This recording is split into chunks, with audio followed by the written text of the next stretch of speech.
Good morning, everyone, and welcome to the first practice session for audit for June 2024 exam. हमने कुछ set of chapters का ही target रखा था, but इस practice session में क्या करने वाले हैं वो थोड़ा सा डिफरेंट है, वो मैं आपको बताती हूँ। मैं ज्यादा प्रॉब्लम्स एक्सपेक्ट नहीं कर रही हूँ कि आप लोगों के पास बहुत ज्यादा प्रॉब्लम्स होंगी टेक्निकल पार्ट पे, क्योंकि अगर क्वेश्चन कहीं समझ में नहीं आता है तो आप उसका सोल्यूशन देख के उसको कर सकते हो हैंडल। दिक्कत जो आती है उसके ऊपर एड्रेस करेंगे। दिक्कत क्या आती है टेस्ट में या सेक्शन बी के क्वेश्चंस में लिखना कैसे होता है, उसके लिए हमें ये लाइव सेशंस यूज करने हैं। तो सबसे पहली चीज जो आपको ध्यान रखनी है, सेक्शन बी का एक कंप्लीट क्वेश्चन आप तब तक नहीं कर पाओगे जब तक एटलीस्ट 7 8 9 चैप्टर्स तक आप कंप्लीट नहीं कर लोगे। क्योंकि प्रॉब्लम ये होती है सेक्शन बी के क्वेश्चन में एक पार्ट चैप्टर 2 से होता है, लेट सपोज दूसरा पार्ट चैप्टर नंबर 8 से होता है, तीसरा पार्ट चैप्टर नंबर 11 से होता है। सो सेक्शन बी के questions they are a mix of all the syllabus contents, इसलिए अभी हम पूरा नहीं कर पाएंगे। लेकिन इन द मीन टाइम हम बैठे भी नहीं रह सकते, तो हम क्या करेंगे, एक बहुत इंपॉर्टेंट आपके पेपर का एस्पेक्ट होता है, उसकी तैयारी चालू करते हैं। उसी के ऊपर बेस्ड आपके पास टेस्ट होंगे। अब उसी के ऊपर एटलीस्ट 25 to 30 मार्क्स का पेपर आता है। वो सबसे इंपॉर्टेंट पार्ट होता है आपके ऑडिट पेपर का। तो आज मैं आपको वो लिखने की प्रैक्टिस कराऊंगी लाइव। जो लोग इस सेशन को लाइव अटेंड नहीं कर रहे, अब आप लोग ये चीज सुन लेना। इस सेशन को देखते हुए मैं जो प्रैक्टिस कराऊंगी, 2 क्वेश्चंस मैं कराऊंगी और 2 क्वेश्चंस आप लोगों से यहीं पे करवाऊंगी और हाथ के हाथ उसका फीडबैक दूंगी। इसलिए नेक्स्ट टाइम से everyone has to attend this session live. There is a reason live की वजह से क्यों ये रखा गया है, वरना ऑडिट में तो प्रॉब्लम्स ही नहीं आती, मुझे कनेक्ट करने की जरूरत ही नहीं थी। लेकिन वो जरूरत इसलिए पड़ती है ताकि मैं आप लोगों को सामने अपने बिठा के वो प्रैक्टिस करवा सकूं, इंश्योर कर सकूं कि आप जो लिख रहे हो उसमें गलती क्या है, तभी तो कल का टेस्ट दे पाओगे ढंग से। ठीक है।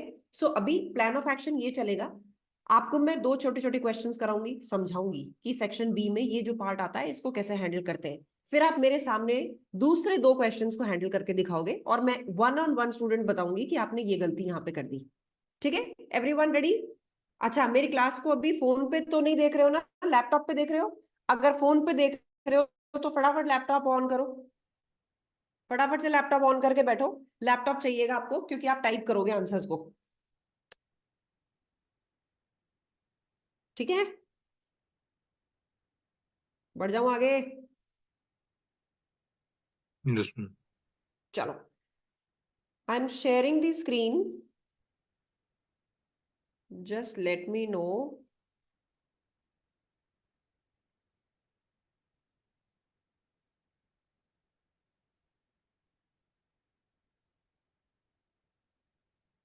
क्या सामने प्रैक्टिस सेशन 1 के नाम से कोई पीपीटी आ गई? अच्छा, मुझे बताना, इसका मैं स्लाइड शो कर रही हूँ तो क्या ये स्लाइड शो से पूरी स्क्रीन पे कवर अप हो रही है क्या? Yes, ma'am. पूरा स्क्रीन दिख रहा है ना? Mm-hmm. ठीक है, ठीक है। चलो, तो मैं शुरुआत करती हूँ कि हम करने क्या वाले हैं। हम करने वाले हैं audit risk and auditor's response to that risk. इस चीज को समझना ये क्या है और इसके ऊपर से 25 to 30 मार्क्स का क्वेश्चन कैसे बनता है वो तुम्हें समझना है, वो मैं लाइव समझा रही हूँ। देखो जी, होता क्या है, 2 वर्ड्स हैं, एक है ऑडिट रिस्क, दूसरा है ऑडिटर्स रेस्पॉन्स। मैं स्क्रीन पे कुछ लिख रही हूं, तुम्हें दिख रहा है?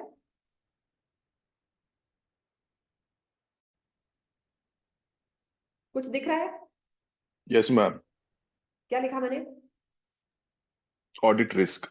ठीक है। ऑडिट रिस्क क्या होता है? हम बुक्स ऑफ अकाउंट्स में, क्लाइंट की बुक्स ऑफ अकाउंट्स में कोई चीज चेक करेंगे और उसमें कुछ गलती हो सकती है। This is audit risk. Audit risk, वापस से सुनो, हम ऑडिटर होंगे हमेशा। हम जब क्लाइंट की बुक्स ऑफ अकाउंट्स को ऑडिट करेंगे तो उसके नंबर्स में कुछ गड़बड़ हो सकती है, कुछ गलती हो सकती है, वो होता है ऑडिट रिस्क। एक और तरह का रिस्क होता है डिटेक्शन रिस्क। ये होता है कि as an auditor I may miss a misstatement. शायद एज एन ऑडिटर मैं डिटेक्ट ही नहीं कर पाऊं, दैट्स डिटेक्शन रिस्क। तो दोनों चीजों में कंफ्यूज मत होना। ऑडिट रिस्क ये है, हम ऑडिट कर रहे हैं, कोई नंबर हो सकता है यहाँ पे गलत हो या उसका ट्रीटमेंट गलत हो, दैट इज ऑडिट रिस्क।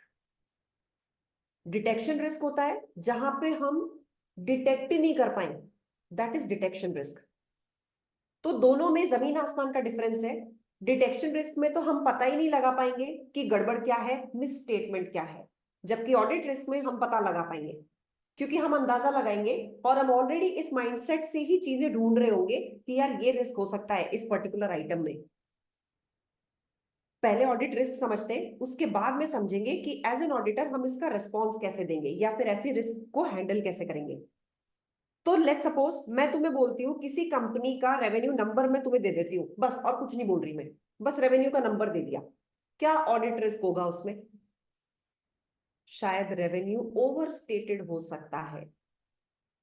मैंने इफ्स एंड बट्स कुछ नहीं बोली, वो तो मैं गहराई में जाऊंगी तब पता चलेगा। लेकिन एक कंपनी हमेशा कोशिश करेगी कि रेवेन्यू को वो ज्यादा दिखाए। ऐसे ही अब अनम्यूट कर लेना और मुझे बताओ, अगर एक्सपेंसेस देख रही हूं मैं कभी ऑडिट करते टाइम, तो उसमें क्या ऑडिट रिस्क आएगा? एक्सपेंसेस ओवर स्टेटेड हो सकते हैं या अंडर स्टेटेड हो सकते हैं? अंडरस्टैंड मैम एक्सपेंसेस हमेशा ओवरस्टेट होंगे। बिल्कुल। ठीक है, तो मेजॉरिटी बच्चों को ये भी कंफ्यूजन होता है कि यार कौन सी चीज ओवरस्टेट हो सकती है, कौन सी अंडरस्टेट हो सकती है। सोचो, कंपनी क्या करने की कोशिश करेगी? फायदों को खर्चे कम फायदे overstate, ज्यादा। बिल्कुल, और खर्चों को अंडरस्टेट। ऐसे ही कंपनी के पास इन्वेंट्री है, इन्वेंट्री की वैल्यू को क्या करने की कोशिश करेगी? Overstate overstate. बिल्कुल परफेक्ट, ओवरस्टेट। जबकि बैंक लोन को क्या करने की कोशिश करेगी? अंडरस्टेट लाइबिलिटी है। बिल्कुल लाइबिलिटी है, तो कोशिश ये करेगी कि अपनी इमेज अच्छी दिखाए। तो ये ओवरस्टेट और अंडरस्टेट का कंफ्यूजन तुम सबको मिट गया, इसमें तो कंफ्यूज नहीं होगे? मिट गया? टैक्स यस बचाने के मैम। लिए कंपनी बढ़ा नहीं सकते एक्सपेंसेस वगैरह। अभी के लिए तो मिट गया है दिक्कत बच्चों, क्वेश्चन करते थे मारती है। डिस्टर्बेंस आ रही है, I am not able to hear you. Okay, ठीक है, अब मैं तुम्हारे सामने एक सिनेरियो लेके आ रही हूँ। मैम मैं कह रहा था कि हम्म, टैक्स बचाने के लिए कंपनी एक्सपेंसेस वगैरह बढ़ा के नहीं दिखा सकती। हाँ ध्रुव, तो हम यहाँ पे अकाउंटिंग स्टेटमेंट्स चेक कर रहे हैं जो एक बिजनेस की परफॉर्मेंस दिखाता है। Your point is absolutely right. इसलिए जब इनकम टैक्स के पर्पसेस से जो वो नेट प्रॉफिट कैलकुलेशन करते हैं ना, उसमें ये झोल झाल करते हैं। हम क्या चेक कर रहे हैं? Books of accounts. तो बुक्स ऑफ अकाउंट्स में वो ये झोल झाल नहीं करेंगे, they will always try to do books of accounts creation in a way जो उनकी परफॉर्मेंस अच्छी दिखाए। वो एक अलग सेट है, और जब हम इनकम टैक्स के लिए प्रिपरेशन करते हैं वो एक अलग सेट होता है। तो ऑडिटर किस लेवल पे है? बुक्स ऑफ अकाउंट्स वाले लेवल पे, इनकम टैक्स वाले लेवल पे नहीं। टैक्स ऑडिटर अलग होता है। Okay ma'am. ठीक है, चलो। तो अब मैं पहला केस लेके आती हूँ जहां पे हम थोड़ा सा टेक्निकल्स में घुसेंगे कि एग्जैक्टली क्या रिस्क हो सकता है। ये मैं ही तुम्हें पढ़ाऊंगी, बाद में ट्रायल तुम लोग करोगे। चलो, फिक्टिशियस केस है ये। A company has a year end of 30th सितंबर 2015। एक एक वर्ड का ध्यान रखना, साल एंड कब हो रहा है? 30th सितंबर 15 को। इन जून 2015, क्या ये डेट आपके साल के अंदर आ रही है? बिल्कुल, जून 2015 30th सितंबर, इसी साल के अंदर ही आ रही है ना ये date. The company contracted to purchase new machinery costing $2.4 million. It paid $1 million on signing the contract to secure the machinery, which was due to be delivered in July 2015. Company ने during the year एक machinery purchase करने का contract enter किया और 2.4 million की machinery थी। इसमें से 1 मिलियन का अमाउंट कंपनी ने ऑलरेडी एज एन एडवांस पे कर दिया, बुक कर दी मशीनरी। ये किस दिन किया? जुलाई 2015 में डिलीवरी के लिए किया। क्या जुलाई 2015 विद इन द ईयर आ रहा है? आ रहा है? Yes ma'am. Yes yes ma'am. Ma'am. आ रहा है। तो जब भी क्वेश्चन में डेट्स हो ना, सबसे पहले तो चेक करना कि क्या ये मेरे साल में आ रहा है क्या। क्वेश्चन डेट्स इसलिए देता है। आगे, due to a supplier problem the delivery was delayed and is now scheduled to be delivered in October 2015. Now let's check the relevance of this date. करो check. After the audit, ma'am. After the reporting date basically, yeah, after the year end, correct? Yes. Is it after the year end?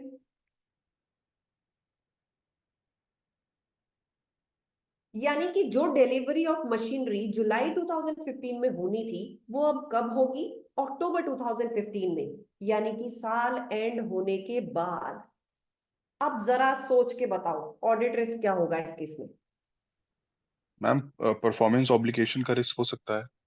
वो तो revenue में होता है, ये तो ma'am machinery नहीं, machine count कर लिया मैम मैम, हमारे पास cut off- मशीनरी आई नहीं है और हम दिखा दें अपनी बुक्स ऑफ अकाउंट्स वन में। By one ma'am non current asset को हमने शो कर दिया हाँ बिकॉज उसकी डिलीवरी नहीं है, बट हाँ एज पर द परचेज हमने उसे शो कर दिया, तो मैम यहाँ पर हमारे नॉन करंट एसेट ओवरस्टेटेड हो सकते हैं। Perfect Yes, perfect. ma'am. यहाँ पे कट ऑफ मतलब कट ऑफ पीरियड का रिस्क आ सकता है कि ये इस ईयर में रिकॉर्ड हो जाएगा अगले, बट ये होना चाहिए अगले ईयर में बिल्कुल सही सुशील, बिल्कुल सही, बिल्कुल सही बोले। According to IAS 16। अरे वाह, Sushil Kumar is studying very hard. IAS 16। दूसरा, यहाँ पे सबसे बड़ा रिस्क क्या होगा? Risk is that the asset is not received, still it is booked in the non current assets.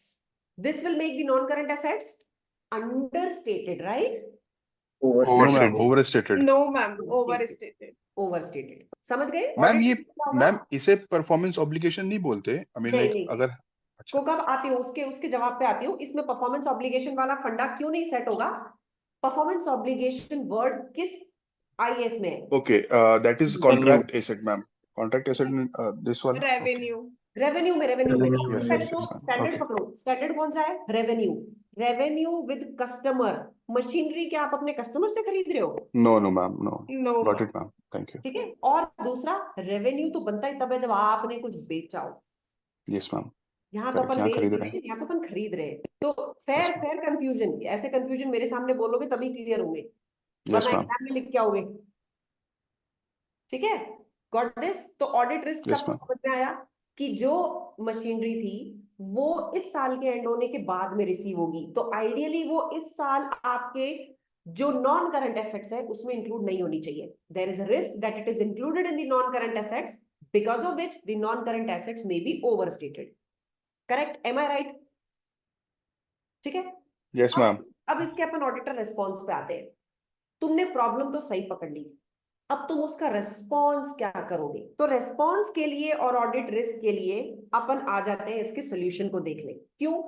क्योंकि अभी ये थोड़ा सा आगे आने वाले चैप्टर से रिलेटेड है, पर फिर भी अपन ऑडिटर्स रेस्पॉन्स को ना थोड़ा सा कॉमन सेंस लगा के यूज करेंगे। मैं तुमसे यहाँ पे एक्सपर्टीज नहीं चाह रही, यहाँ चाह रही हूँ।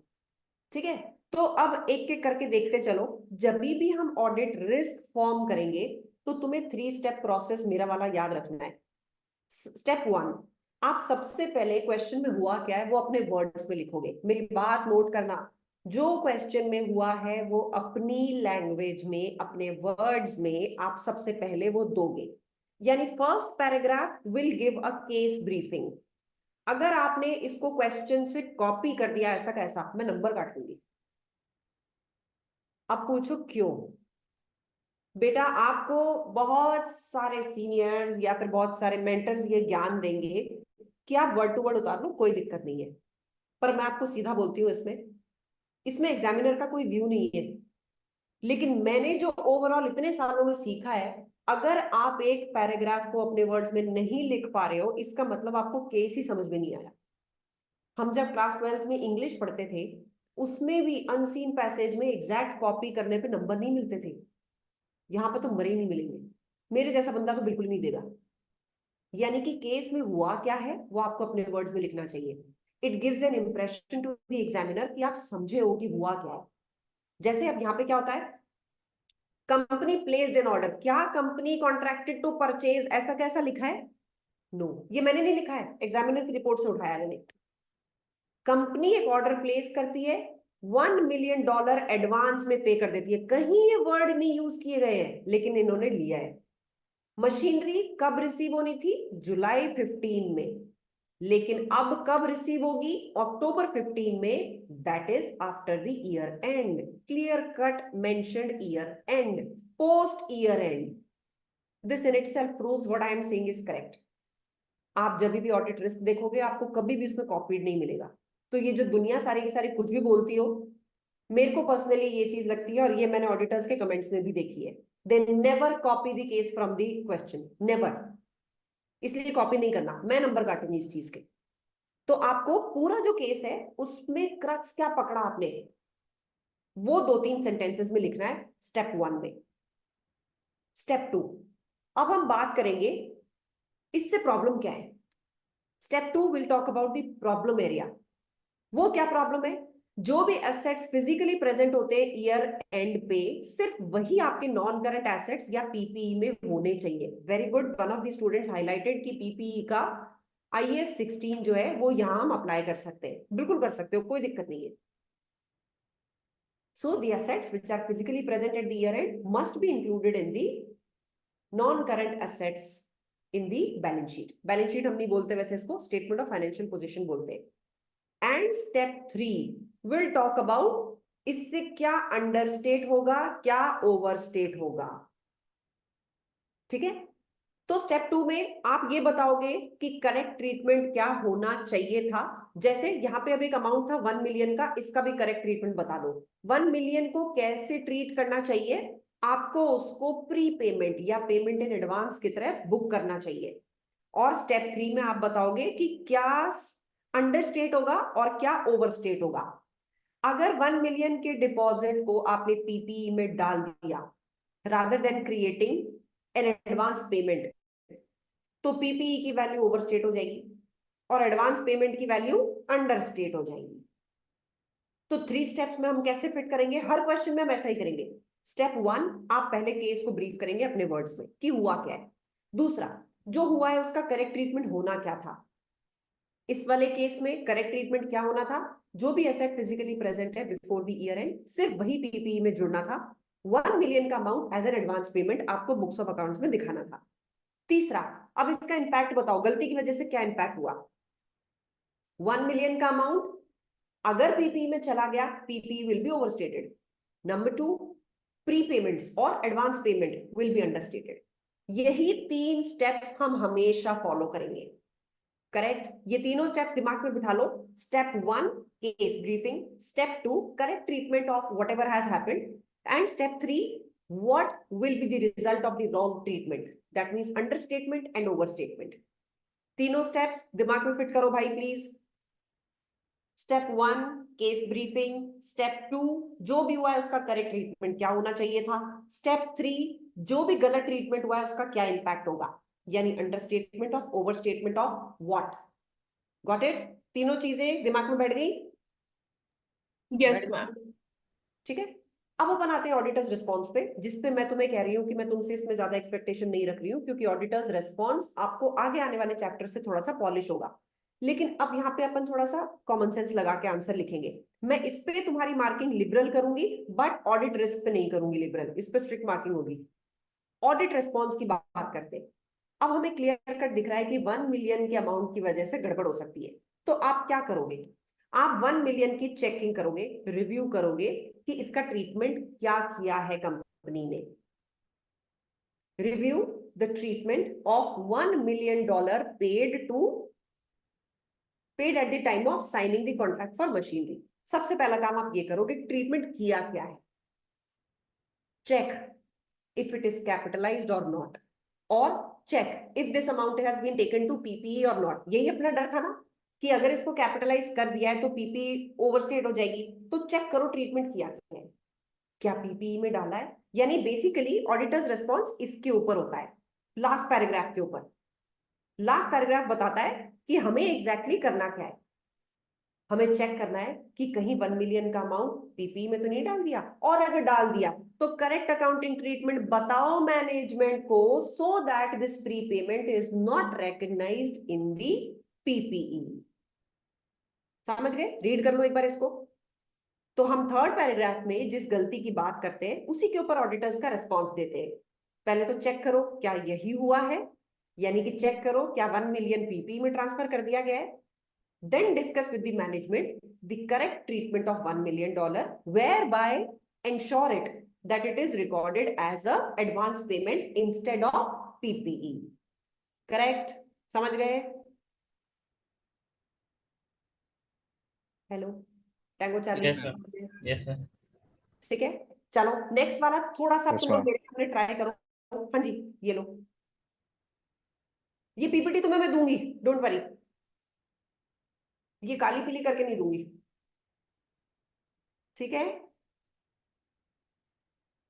आगे बढ़ जाऊं? Yes, ma'am. ठीक है, चलो next case. The companies payroll function. Payroll क्या होता है बच्चों? What is payroll? Salary. Wages and salaries. Employees की, ठीक है? तो सैलरी प्रोसेस करना भी एक काम होता है। तो कंपनी का payroll function it is outsource to an external service organisation. इसका तुम्हें मैं एग्जांपल देती हूँ।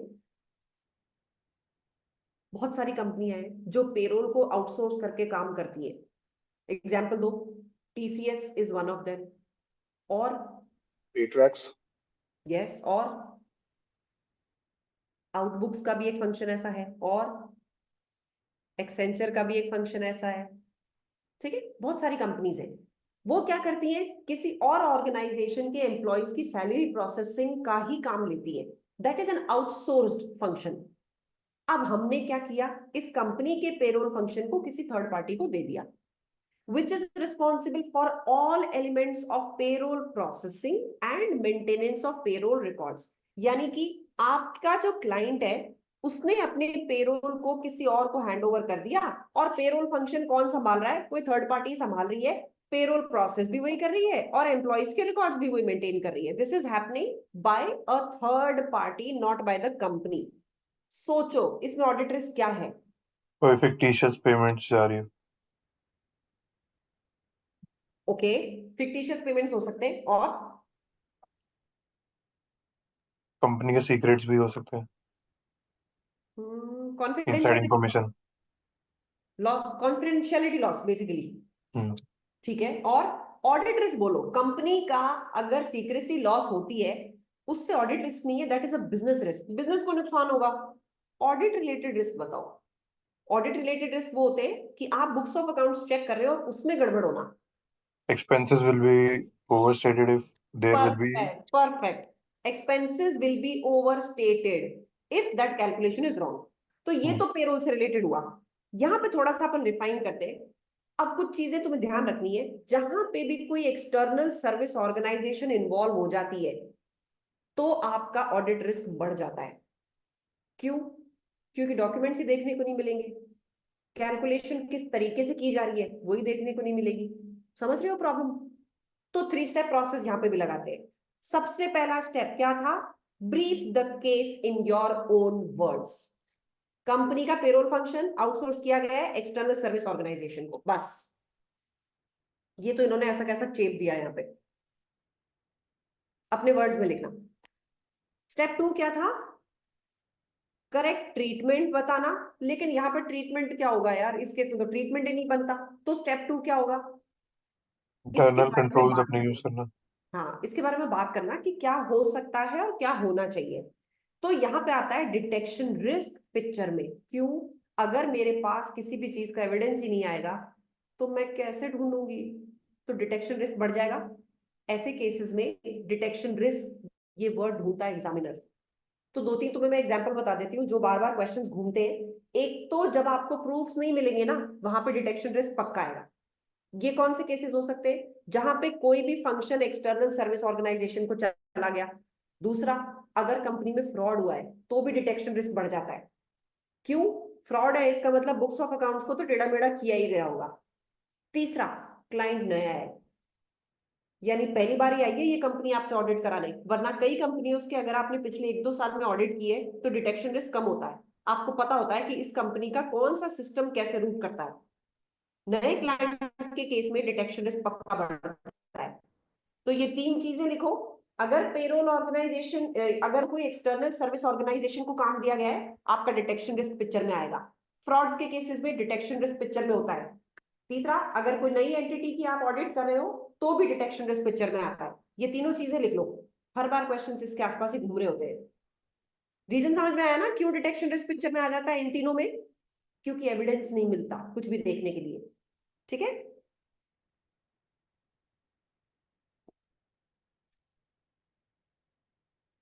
तो अब इन्होंने क्या बताया स्टेप 2 में, कुछ तो लिखना था यार, तो ये लिखा इन्होंने कि भाई डिटेक्शन रिस्क अराइज होगा क्योंकि सफिशिएंट और अप्रोप्रिएट एविडेंस नहीं मिलेगा आपकी खुद की कंपनी के पास।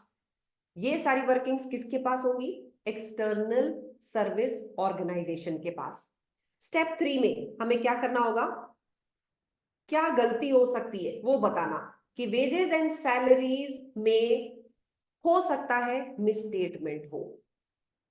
एग्जैक्ट तुम्हें वर्ड टू वर्ड मैच नहीं करना, आपको क्या लिखना पड़ेगा स्टेप 3 में, आप ये लिखोगे, इफ एनी फंक्शन और payroll function is outsource to a external service organisation and because the data is not available for checking, in that case there is a risk that the wages and salaries can be overstated or can contain an error। ठीक है, आप ये लिखोगे step 3 में कि इसमें ये गलती हो सकती है, ओवर स्टेटमेंट हो सकता है या फिर कुछ और तरह की गलती भी हो सकती है, इंक्लूडिंग कि किसी फिक्टिशियस एम्प्लॉय को पे कर दिया गया हो।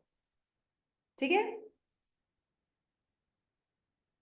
Got it. तो कई केसेस में तुम्हें बिल्कुल सेट अगर कुछ फिट करते हुए नहीं मिले तो भी तुम्हें स्टेप 3 ये तीनों फॉलो करने हैं। स्टेप 1 में हमेशा केस को ब्रीफ करना है, स्टेप 2 में बात करनी है कि इसका करेक्ट ट्रीटमेंट क्या होता, लेकिन इस केस में तो करेक्ट ट्रीटमेंट की बात ही नहीं आ रही। यहाँ पे तो बात क्या आ रही है, दिक्कत क्या होगी या ऐसे केसेस में क्या होता है। तो ऐसे केसेस में क्या होता है, डिटेक्शन रिस्क पिक्चर में आता है। और तीसरा स्टेप, ये ट्रांजैक्शन की वजह से क्या दिक्कत हो सकती है, वेजेस एंड सैलरीज ओवरस्टेटेड हो सकती है या मिसस्टेटेड हो सकती हो सकता है अंडरस्टेट भी हो, इन्होंने कैलकुलेशन ही गलत कर दी, मुझे क्या पता सर्विस ऑर्गेनाइजेशन के लोग कितने टैलेंटेड हैं, हो सकता है ओवरस्टेटमेंट की बजाय अंडरस्टेटमेंट कर दी हो, किसी का पीएफ प्रोवाइड नहीं किया हो, गलत नंबर ऑफ एम्प्लॉइज का पेमेंट हो गया हो, तो ये कुछ भी हो सकता है, it can be मिसस्टेटेड। Okay, got it, got it. पढ़ लो एक बार इसको, ऑडिट Yes, रिस्क को।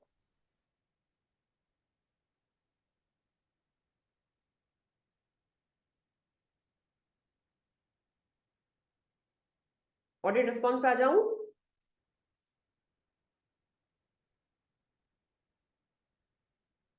आ जाऊं भाई, हो या चले गए?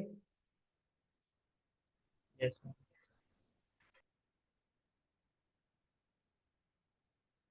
अब ऑडिट रिस्पॉन्स सुनो। अब क्योंकि ऑडिट रिस्पॉन्स तुम्हें कॉन्क्रीट नहीं आएगा, फिर भी जो थोड़ा बहुत है वो देखो। सबसे पहले तो मैनेजमेंट से आपको बात करनी है जहां पे आपको ये पता ही नहीं चल रहा है कि मैं प्रूफ लूं किससे। कुछ नहीं दिख रहा ना ऑन रिकॉर्ड, यहाँ पे इस कंपनी में तो कुछ दिख ही नहीं रहा आपके क्लाइंट के पास। क्यों? क्योंकि सारा पेरोल का डेटा तो वो लेके बैठे हैं, एक्सटर्नल सर्विस वाले। लेट सपोज ये एक्सटर्नल सर्विस ऑर्गेनाइजेशन टीसीएस है, टीसीएस के पास है सारा डेटा, यहाँ तो कुछ है ही नहीं।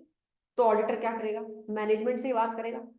तो सबसे पहले तो आप मैनेजमेंट से बात करोगे, किस बारे में बात करोगे, क्या रिकॉर्ड्स मेंटेन कर रही है कंपनी अपने लेवल पे, क्या पिछले साल कुछ डॉक्यूमेंट्स थे, और पिछले साल से थोड़ा सा कंपैरिजन करके नंबर चेकिंग करो कि पिछले साल की सैलरी कितनी, इस बार की सैलरी पेरोल कितना था। नंबर 1। नंबर 2, एक ऑडिटर को हक होता है सर्विस ऑर्गेनाइजेशन के ऑडिटर को कांटेक्ट करने का। आप यार विजिट भी कर सकते हो सर्विस ऑर्गेनाइजेशन, यानी टीसीएस के ऑडिटर से भी बात कर सकते हो और वहां जा भी सकते हो, you have that right. But इसके बारे में आपको वर्ड्स क्या लिखने, ये नहीं लिखना है the auditor should contact the auditor of service organisation. इस सेंटेंस का मतलब हुआ कि आपको सर्विस ऑर्गेनाइजेशन के ऑडिटर से बात करनी चाहिए, ये कोई रूल नहीं है। Consideration should be given, the auditor can consider to contact the external auditor of the service organisation. आप ऐसा कर सकते हैं, ये जरूरी नहीं है, आप कर सकते हैं। एक कंपनी हजारों करोड़ों की, उसका पेरोल प्रोसेसिंग है कुछ 10 लाख रुपए का, मैं क्यों जाऊं यार इसके ऊपर दिमाग लगाने, मटीरियलिटी कॉन्सेप्ट होता है ना, इसलिए रूल नहीं बनाया जा सकता, ये this is not a rule. आप चाहो तो उसके ऑडिटर से बात कर लो वरना मत करो, आप चाहो तो उनको विजिट कर लो वरना मत करो। So consideration should be given is the word. बात समझ आई? बात समझ आई? Yes ma'am. yes, ma'am. ठीक है, ये तुम एक बार के लिए अवॉइड कर सकते हो। टाइप 1 टाइप 2, जब भी हम किसी थर्ड पार्टी ऑर्गेनाइजेशन के काम पे रिलाई करते हैं तो टाइप 1 टाइप 2 रिपोर्ट्स उनसे मांग सकते हैं। ये रिपोर्ट्स आगे वाले चैप्टर्स में डिटेल में डिस्कस्ड है, ठीक है।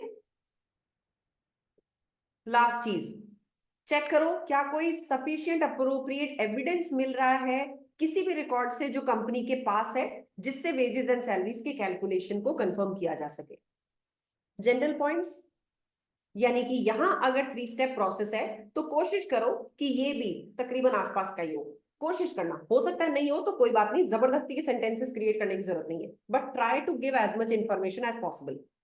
Got it? Got yes it? Ma'am. ठीक है, चलो अब तुम सब रेडी हो जाओ। एक केस तुम्हारे सामने आएगा, मैं गूगल फॉर्म तुम लोगों को भेजूंगी अभी के अभी, तो फोन पे या फिर लैपटॉप पे उस गूगल फॉर्म को आपको फिल करना है, ठीक है। तो अब अपना देख लो सिस्टम कैसे चलाओगे। The question you will have to fill on Google form, ताकि मैं हाथ के हाथ सबके रिस्पॉन्सेस देख के बता सकूं कि किसने क्या गलती करी है। केस सामने है, गूगल फॉर्म भेज दूं?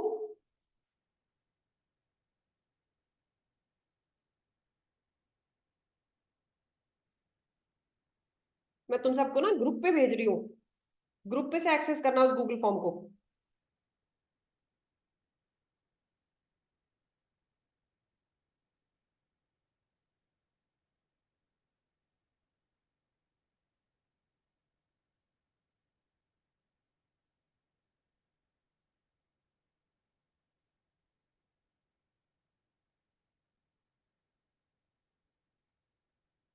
भेज दिया, इस पे भरो आंसर। 5 मिनट से ज्यादा नहीं, don't take more than 5 minutes. Audit risk और ऑडिट रिस्पॉन्स दोनों इसी पे भरो।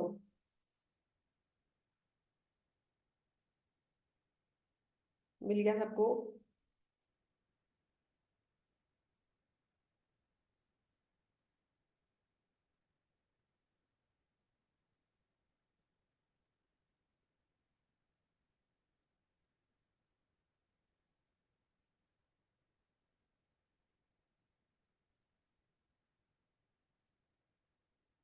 Guys, start filling the Google form.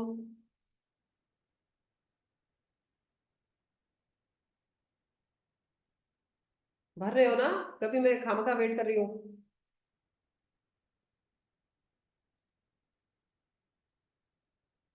ध्रुव, वृद्धि, have you started? Yes, Bliss? ma'am. Ma'am.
हुआ, लिख दिया?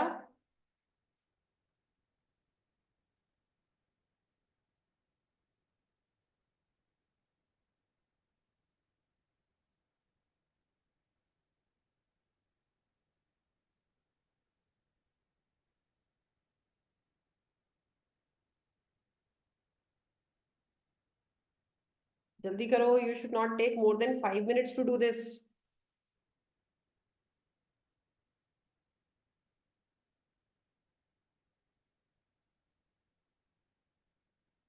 Quickly.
Guys, jaldi.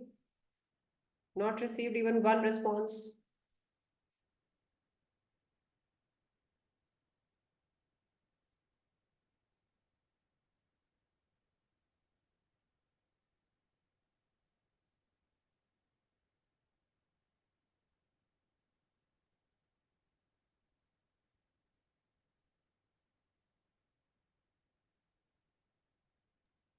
हम दोनों लिख रहे रिस्पॉन्स भी हम्म रिस्पॉन्स भी हम्म जस्ट ट्राई, कोई नहीं, गलत होगा उससे ज्यादा क्या होगा?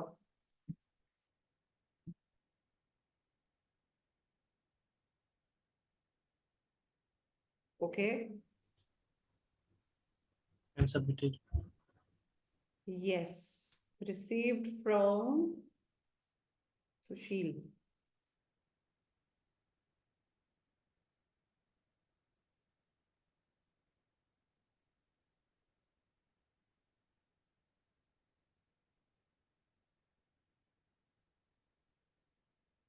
Just one.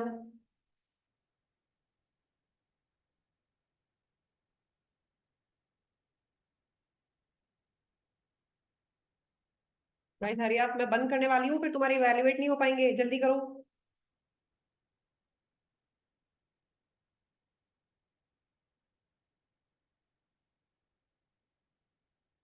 Be quick.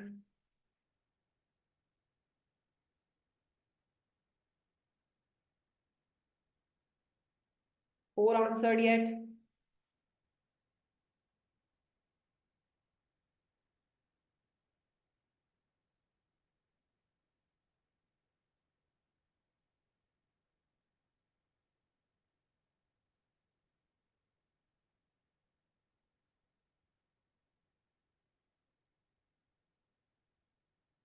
Guys 15 में से 4 के आंसर्स आए हैं, जल्दी टाइप करो वरना तुम अपना इवैल्यूएशन नहीं देख पाओगे कि तुमने गलती क्या करी. जल्दी करो. ओवरथिंक मत करो, अभी अपनी तरफ से जो दिमाग में आ रहा है ऑडिट रिस्क अच्छे से डालो. रेस्पॉन्स पे ज्यादा दिमाग नहीं लगाओगे तो भी चलेगा. Hurry up hurry up hurry up.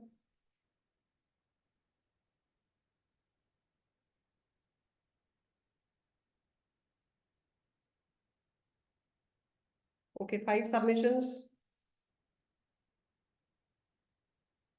अब मैं बंद कर रही हूँ फॉर्म. 6 सबमिशंस. 7 8 9 10. रिस्पॉन्स तो लिख ही नहीं पाया मैं ठीक से. कोई बात नहीं, देखो अपने को स्पीड भी मेंटेन करनी है ना. 10 मैम रेस्पॉन्स. मैं तो हाँ. मैम मैं तो बहुत घबरा रही थी जब टाइप कर रही थी आंसर. नहीं नहीं. 11 देखो धीरे धीरे इम्प्रूव करेंगे ना अपन, डरो नहीं। पता ही नहीं मैंने क्या लिख दिया। अभी मैं बताती हूँ क्या लिख दिया और क्या गलती है। अभी तुम्हारे सामने लेके आऊंगी सारे सॉल्यूशंस। अभी मैम ऐसा लगता है कि मतलब थ्योरी पढ़ के जाते हैं, सेक्शन बी के क्वेश्चन पे लगता है अच्छा मैंने ये पढ़ के भी आया है। Okay, I am closing it. 4 जने अभी भी रह गए हैं।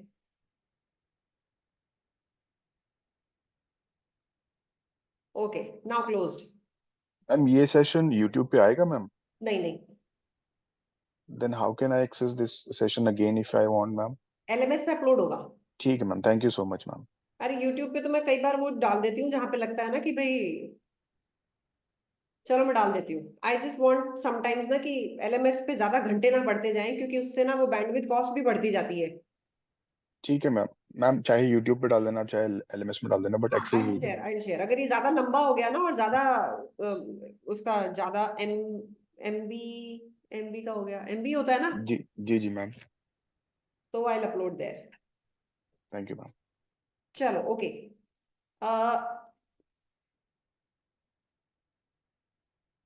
एक बात बताओ, मैं स्क्रीन पे तुम सबके आंसर शेयर करूं तो किसी को समस्या तो नहीं है ना? मैं नाम शो मत कर देना बस। नो अब नहीं नाम मैम। सुनने होंगे तो पता कैसे चलेगा कि तुमने क्या गलती करी? पहचान जाओगे अपने आंसर को? यस मैम जी मैम, बिल्कुल। पहचान जाएंगे मैम।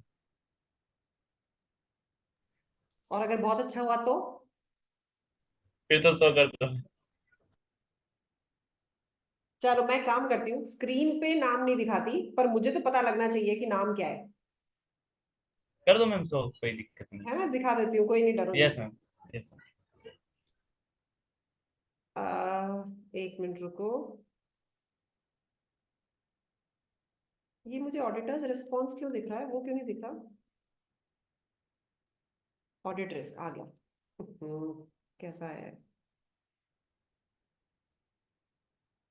चलिए जी, let me show you.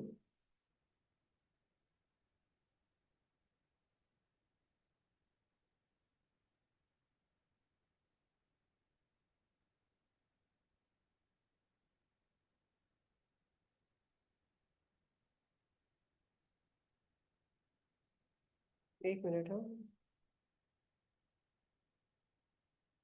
Okay. चलो स्क्रीन शेयर कर रही हूँ, और स्क्रीन शेयर से पहले आपको इसका सॉल्यूशन समझा देती हूँ। कोई बात नहीं रितिका, दैट्स ओके। रितिका, तुम्हारे मैंने इतने टेस्ट चेक किए हैं, I really don't worry about you now.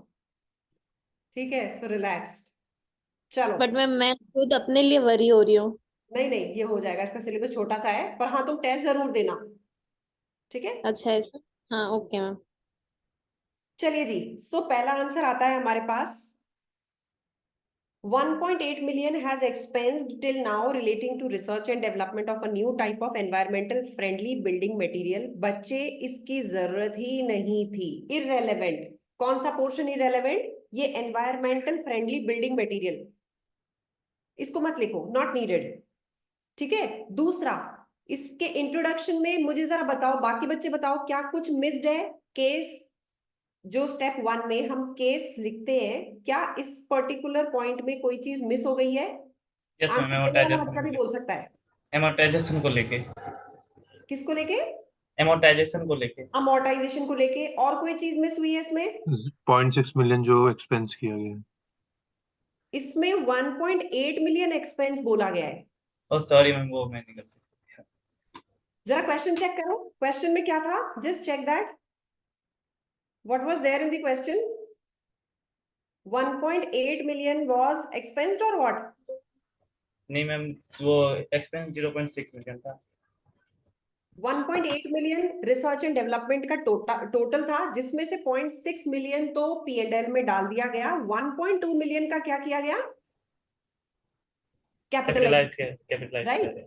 तो 1.8 मिलियन एक्सपेंस कर दिया गया। गलत हो गया ना स्टेटमेंट? यस। ठीक है, तो ये जिसका भी है, आपकी केस ब्रीफिंग गलत हो गई। अब इसको सही करने का तरीका क्या है? आप सबसे पहले उसको मन में बोलो, हिंदी में बोलो, ये क्या है। 1.8 का टोटल रिसर्च एंड डेवलपमेंट का खर्चा था, उसमें से 0.6 को एक्सपेंस कर दिया गया, 1.2 को कैपिटलाइज कर दिया गया। करेक्ट, यही था, यही लिखना था। ठीक है। Yes, ma'am. अब दूसरा मेरे पास यहाँ पे आता है, the company has incurred 1.8 million relating to R&D during the year. यहां तक ठीक है।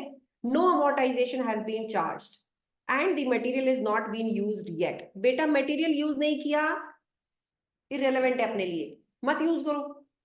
अमोर्टाइजेशन चार्ज नहीं हुआ, ये ठीक है, लेकिन मेन मुद्दा तो डिस्कस ही नहीं हुआ कि 1.8 में से 0.6 P&L में एंड 1.2 कैपिटलाइजेशन में। Got it. तो इंट्रोडक्शन देखा, मैंने दो लोगों के उठाए, वो गलत हो गए। Sukanta, Yes, ma'am. Hmm. Okay, गलती पकड़ में आ गई ना, क्या थी। Hmm. अब आते हैं अपन नेक्स्ट, ये जिसका भी है बाद में बताऊंगी। 0.6 million is expensed in P&L as research expenditure, 1.2 capitalized and intangible asset. Perfect answer, Vishali Jain, very good. Company has not started charging, बिल्कुल सही। तो एज ऑफ नाउ मैं इसके स्टेप 1 का तो 1 नंबर इसको दूंगी। विशाली वेरी गुड, लेकिन उसमें एक चीज और बेटर रहती जब आप बताते कि 1.8 का टोटल खर्चा था।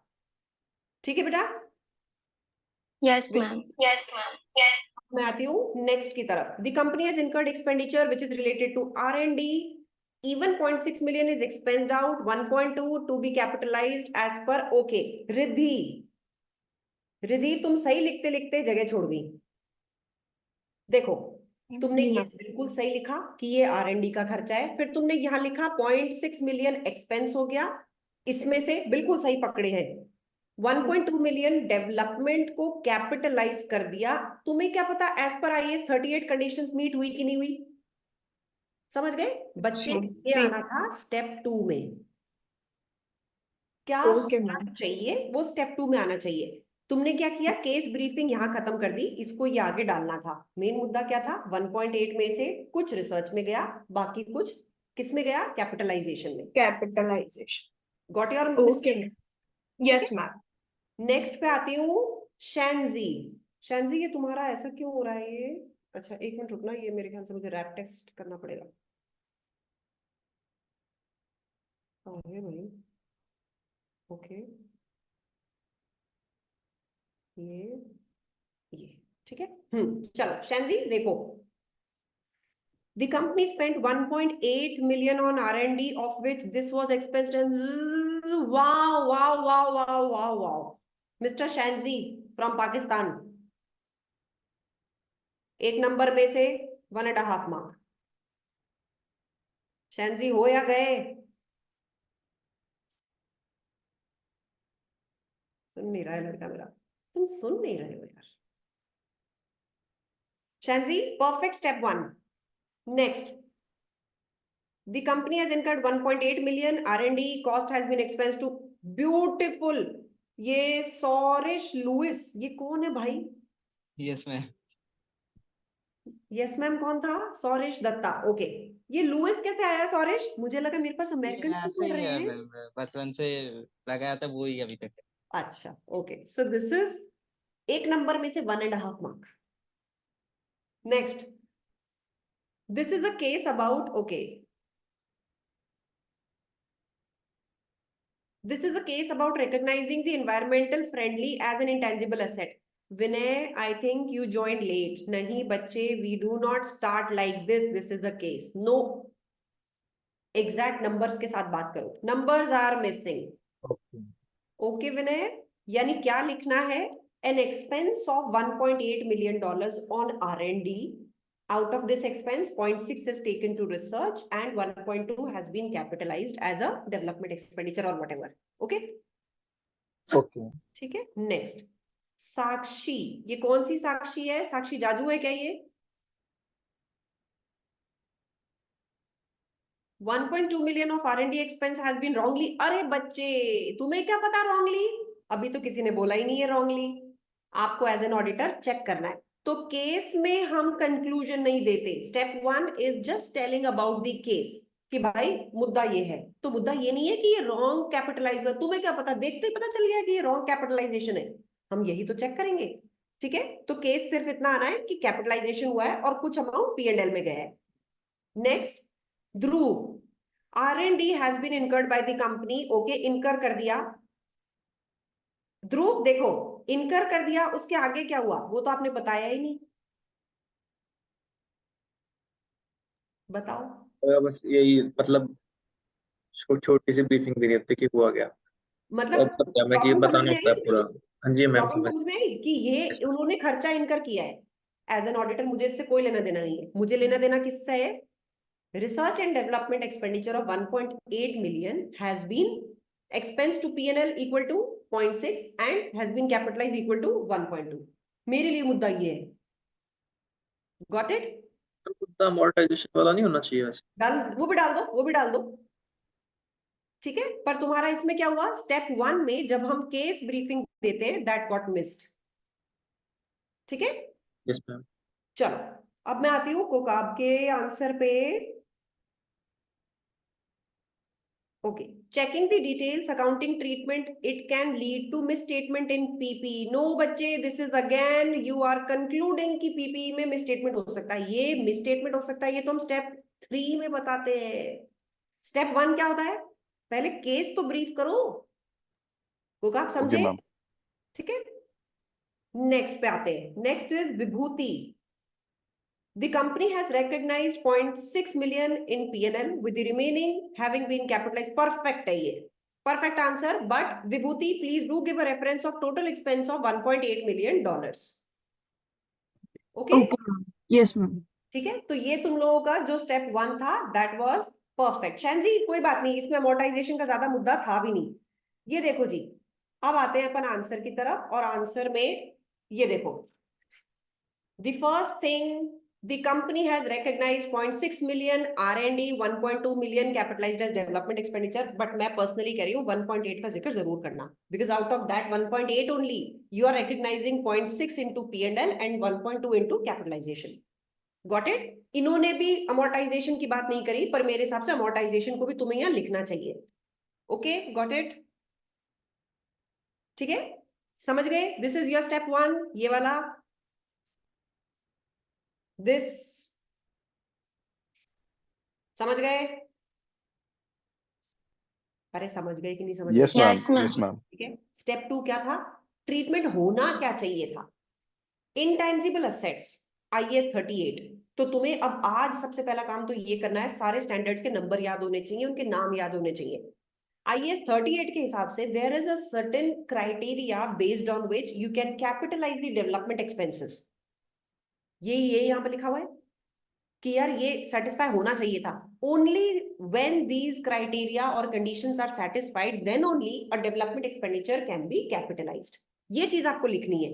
अब आ जाते हैं अपन वापस से आपके रिस्पॉन्सेस पे कि आप लोगों ने इसके स्टेप 2 में क्या लिखा। विभूति ने लिखा intangible asset has to which cost can be capitalised as development expenditure. थोड़ा सा सेंटेंस में कुछ छूटा है Vibhuti. Research cost have been incorrectly classified as development expenditure. ये तो कहीं लिखा ही नहीं है कि रिसर्च कॉस्ट को इनकरेक्टली क्लासिफाई कर दिया, इंफॉर्मेशन गड़बड़ हो गई ना यहाँ पे, नॉट मेंशन्ड एनीवेयर। हाँ, अगर आपको डाउट है तो आप ये लिखोगे चेक या there is a risk that research cost is mistakenly or erroneously has been capitalized। next, Kogab, take the consideration of development cost and check the details of use। no, ये तो कहीं कहीं पे भी सेट नहीं हुआ कोगाब, इसलिए नहीं हुआ, उसके यूज के बेसिस पे नहीं, हम IAS 38 की कंडीशंस के बेसिस पे उसको कैपिटलाइज करते हैं। ठीक है, तो आपको क्या करना है कि IAS 38 की कंडीशन सेटिस्फाई होती हैं। If the conditions of IAS 38 intangible assets is satisfied then only development cost can be capitalised. Next, Dhruv, all the research expenditure needs to be written off in the statement of P&L। perfect ध्रुव, बस यहाँ पे कमी क्या दिख रही है मुझे, IAS 38 के हिसाब से आपने रेफरेंस नहीं दिया। आपको ये प्रूव करना है कि भाई ये नंबर्स याद नहीं है बोल इनके। रहे हो। हाँ नहीं, मैं ठीक है, मैं समझ गई, अभी वो याद भी नहीं होंगे, पर समझ गए ना कि हमें ये क्यों लिखना जरूरी है। हमारा बनाया हुआ रूल नहीं है, IAS 38 के हिसाब से है। Got it? Yes, while ma'am. the development expenditure should be kept। oh beautiful Dhruv, see this is a perfect set of answer which you have given। then this capitalized expenditure should be amortized आगे की जरूरत नहीं है। Over what ये लिख देना बस, over it's useful life और व्हाटएवर, ठीक है। नहीं मैम, उसमें क्वेश्चन तो में था तुमने ना स्टेप कि 2 बढ़िया से निभाया। मैम उन्होंने ना क्वेश्चन में लिखा था कि उन्होंने शुरू नहीं किया क्योंकि वो यूज नहीं शुरू हुआ अभी, मतलब यूज नहीं नहीं तो हुआ अपन यूज के बेसिस पे कभी भी नहीं करते। हम करते हैं किसी भी एसेट को amortise on the basis of whenever it is available for use.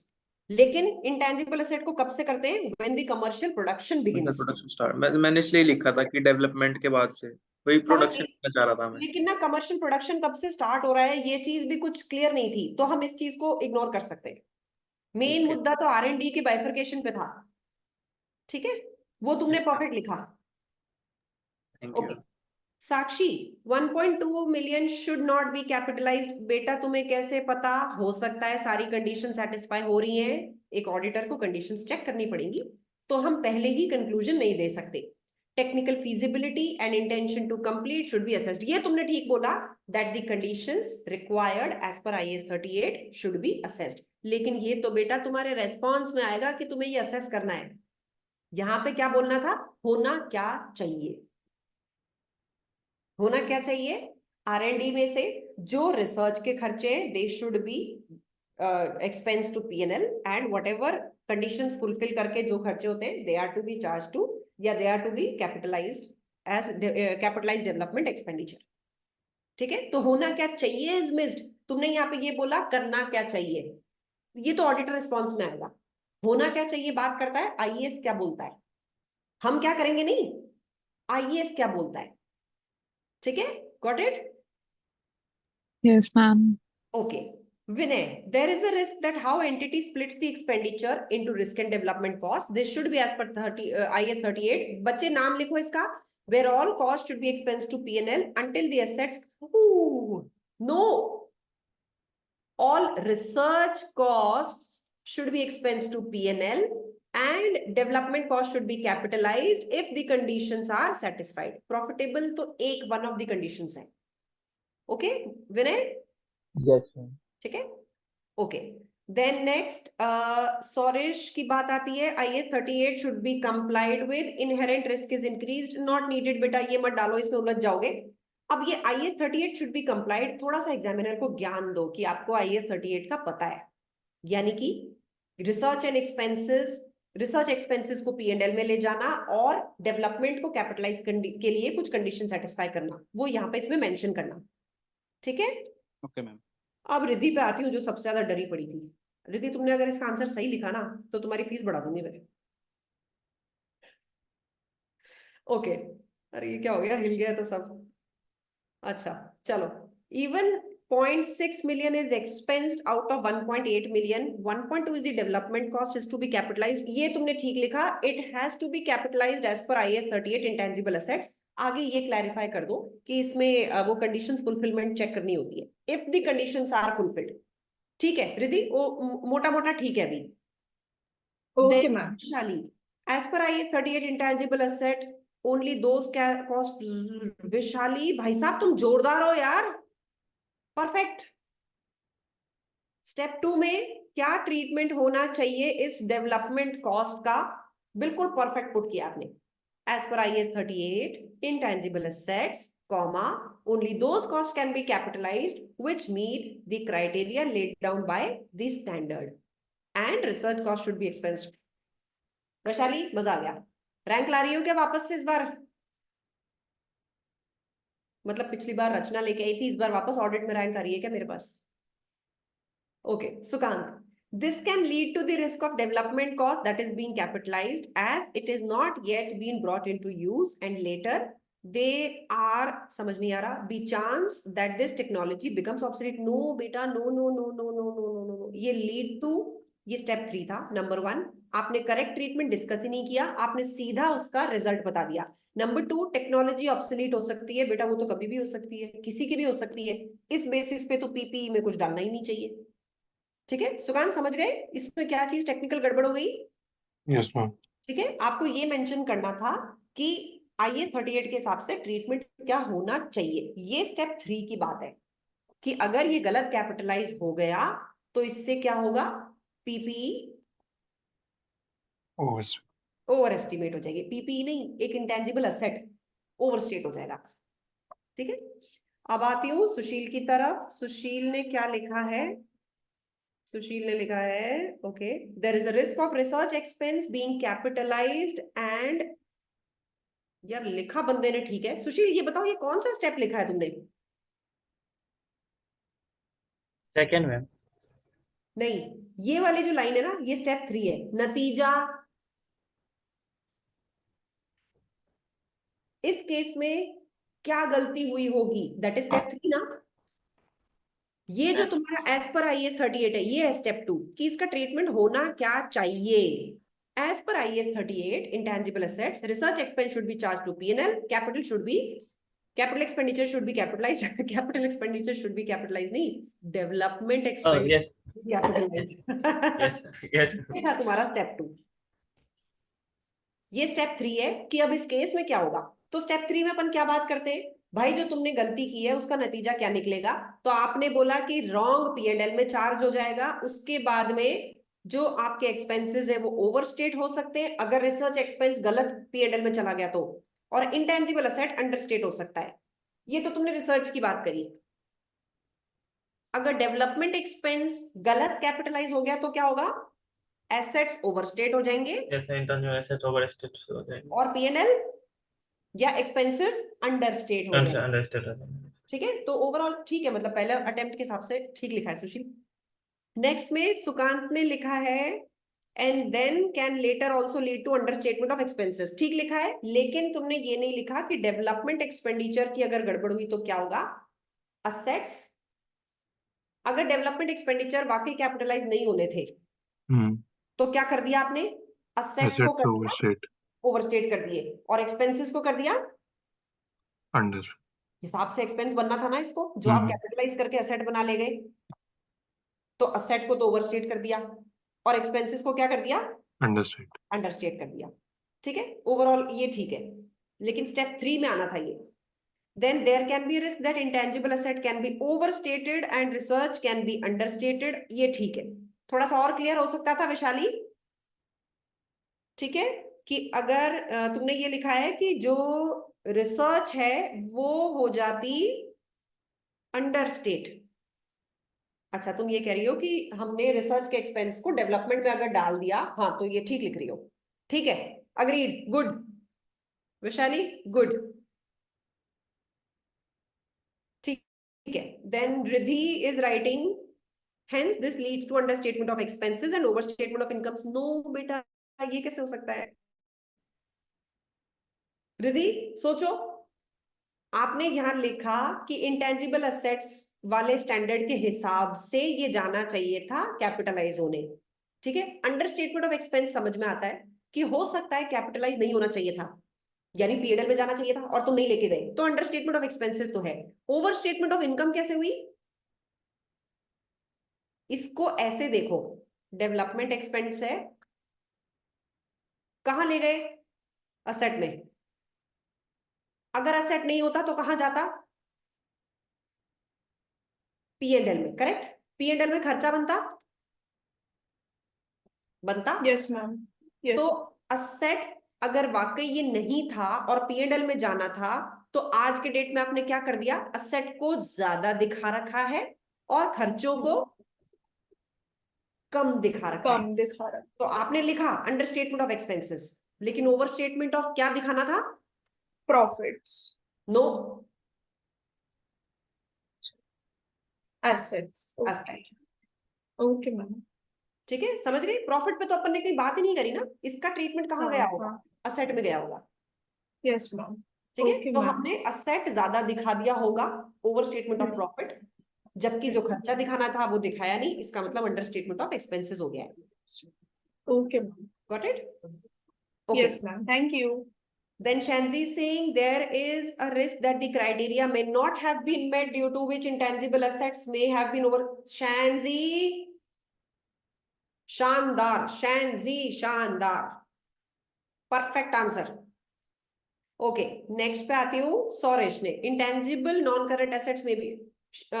सौरेश बेटा तुम लिख तो ठीक रहे हो, थोड़ा सा एक्सप्लेन कर दो डिटेल में। Okay, Yes, ma'am. तुम्हारी भावना मैं समझ गई, एग्जामिनर को समझाना पड़ेगा। Okay, Vinay, this might cause the expenses to be understated and Vinay बिल्कुल perfect. Step 3, गलती क्या होगी और गलती से क्या रिजल्ट निकलेगा, आपने बिल्कुल सही लिखा. Okay? Yes, ma'am. Sakshi, if 1.2 million is capitalized, assets will be over. बेटा इसको wrongly capitalized लिखना. Assets will be overstated. Liabilities नहीं, expenses. Liability में तो अपन लेके ही नहीं गए ना, कहीं liability तो पिक्चर में आई ही नहीं. लड़ाई किसके बीच में हो रही है? इसको एक्सपेंस बनाना था या असेट बनाना था, तो उन दोनों की बात करना, एक्सपेंस की और असेट की. ओके? Okay, ma'am. जिन दो चीजों के बीच में लड़ाई चल रही है उन्हीं दोनों चीजों के बारे में बात करनी है. Okay, Dhruv is saying the profits for the year will be overstated if the amortisation. ठीक है, ध्रुव ने एम्फेसिस अमोर्टाइजेशन पे ज्यादा ले किया. It will overstate the value of development expenditure too. ठीक है, पर Dhruv here you will lose some marks. पहली लड़ाई तो ये है कि इसको डेवलपमेंट एक्सपेंडिचर बनाना भी था कि नहीं बनाना था. अमोर्टाइजेशन उसके बाद की बात थी. यू आर टॉकिंग अबाउट बाद की बात, नॉट फर्स्ट लेवल की बात. Okay, yes ma'am. वो तुमने लिख दिया ऊपर, development expenditure should be capitalised. चलो, तो थोड़ा सा यहाँ पे कंफ्यूजन हो गया इसकी वजह से. शुड बी कैपिटलाइज्ड क्या होना चाहिए वो तुमने बताया. फिर यहाँ पे अगर वो गलत कैपिटलाइज हो गया, it would lead to overstatement of intangible assets and understatement of expenses, and then you can add on amortization wali baat also. Okay? Okay, Kukab is writing, as amortization has not been started, expense in P&L will be understated and PP will be over. Beta PP नहीं, intangible assets. PP में usually हम डालते हैं tangible assets. Okay? Okay, ma'am. Okay, ma'am. These will be overstated. ये बात ठीक है, बस थोड़ा सा ऊपर उसके बारे में बात करना, डेवलपमेंट एक्सपेंडिचर wrongly capitalized पे. Okay, ma'am. Thank you, ma'am. Then Vibhuti is saying there is a risk that intangible assets could be overstated, research expenses understated. शानदार. Okay, बिल्कुल perfect. तो more or less कुछ समझ में आया कि हम क्या कर रहे थे इसमें? समझ में आया? ठीक है, अब इसके रेस्पॉन्स को भी देख लो. मैं तुम्हारा रेस्पॉन्स अभी चेक नहीं कर रही हूँ क्योंकि रेस्पॉन्स से कोई फायदा नहीं है, पर समझो रेस्पॉन्स में क्या है. रेस्पॉन्स में आता है, अब ऑडिट टीम क्या करेगी. हमने ये बोला कि जो रिसर्च हो सकती है वो हो सकता है गलती से डेवलपमेंट की तरह चार्ज हो गई हो, इनटेंजिबल असेट्स ओवरस्टेट हो गए हो और रिसर्च एक्सपेंसेस अंडरस्टेट हो गए हो. बिल्कुल पॉसिबल है जी. इसी के ऊपर ऑडिटर को रेस्पॉन्स देना है.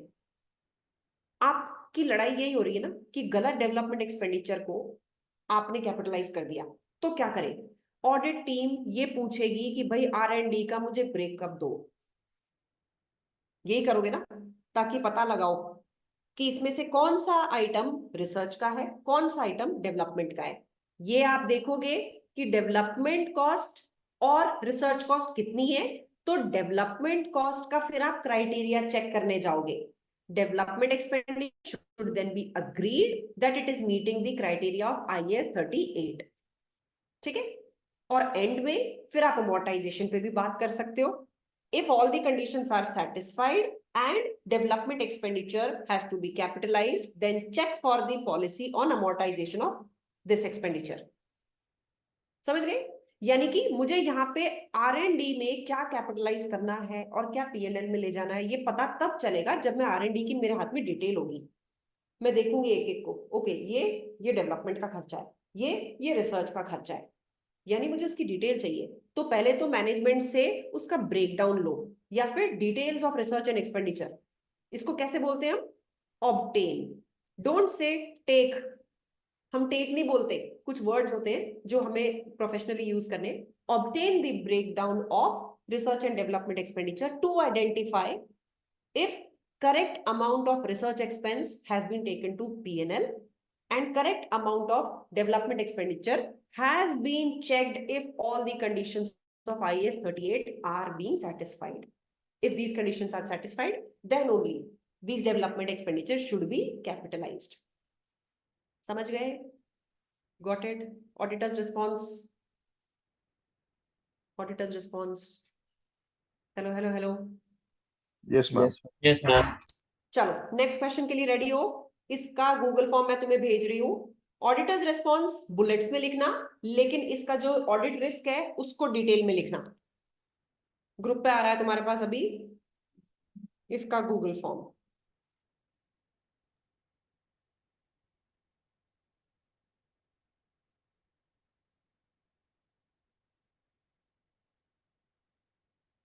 चेक करो,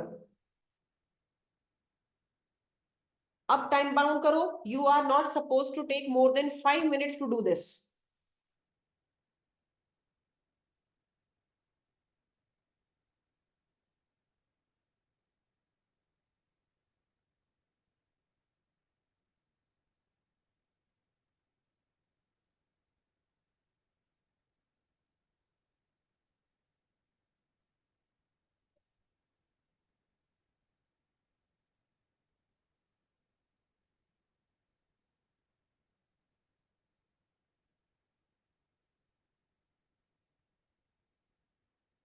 एक तो मैं वैसे इसका जनरल ज्ञान बता देती हूँ इस दूसरे वाले क्वेश्चन का।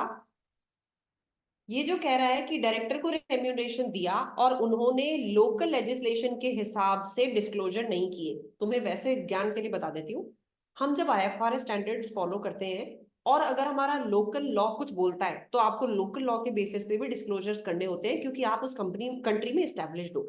ठीक है, तो आपको करने होते हैं, ये चॉइस में नहीं होता है कि लोकल लेजिस्लेशन के हिसाब से डिस्क्लोजर करूंगा या नहीं करूंगा, दे हैव टू। अब इसको डील करो।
Guys, 2 minutes to go.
Guys, last 1 minute.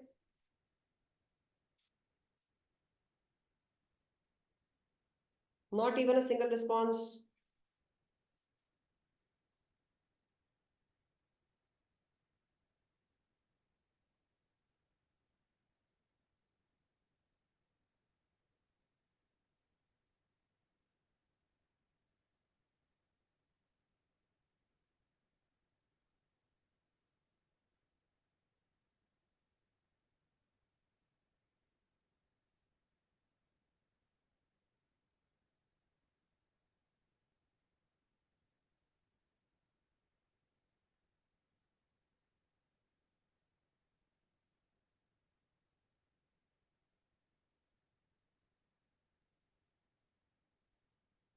Hurry up. I'm closing the form.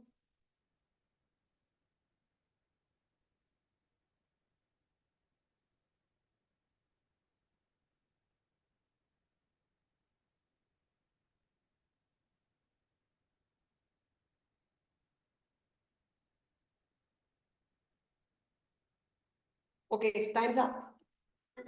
Time's up, time's up, time's up.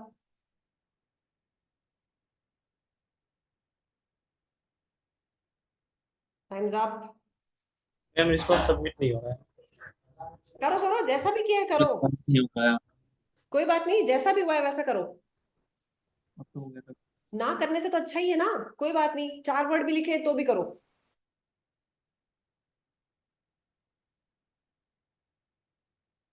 जल्दी सब लोग करो, 15 आंसर्स होने चाहिए। 15 नहीं, 14। Quickly quickly, I have got only 9। अभी भी 5 लोगों ने दिया नहीं है।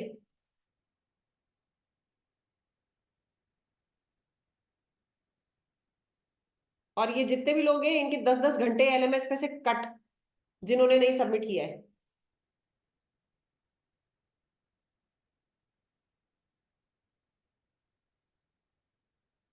Okay, close. देखो जी, अब मेरा तो पहले क्लोज हो गया था, मैं लिख ही नहीं पा रहा था। सबमिट करना रह गया। सबमिट तो हो गया पर वो हो गया था, मैं टाइप नहीं कर पा रहा था फिर ना। अच्छा चलो, ओके जी। अब देखो,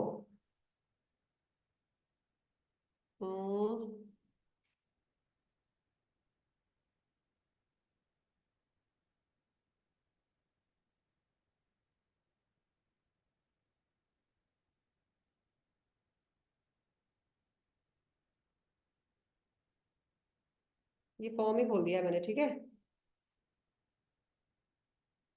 first answer first answer Vaishali.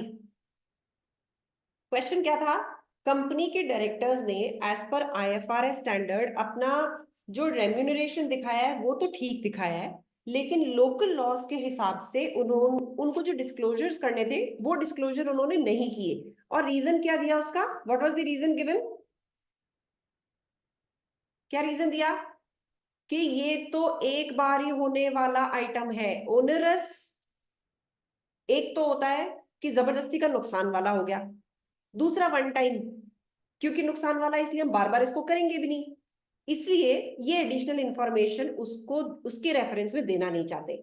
Loss making हो रही है इसलिए, इसकी वजह से लॉस दिख रहा है इसलिए, ये एक ऐसा आइटम है जो हम बार बार नहीं करेंगे इसलिए।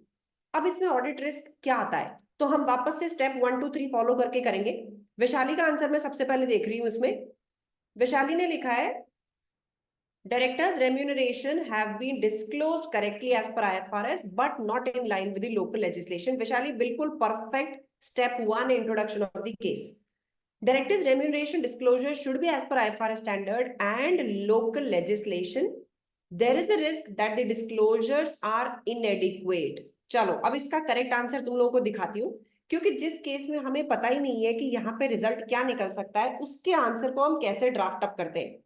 नंबर 1, आपको डिस्क्लोजर करना था एज पर लोकल लॉस। जैसे यहाँ पे अब इसका क्या आ रहा है, डिस्क्लोजर्स आईएफआरएस के हिसाब से हुए बट लोकल लेजिस्लेशन के हिसाब से नहीं है। Vaishali, can you see your step 1 and the examiner step 1 is absolutely the same, ठीक है।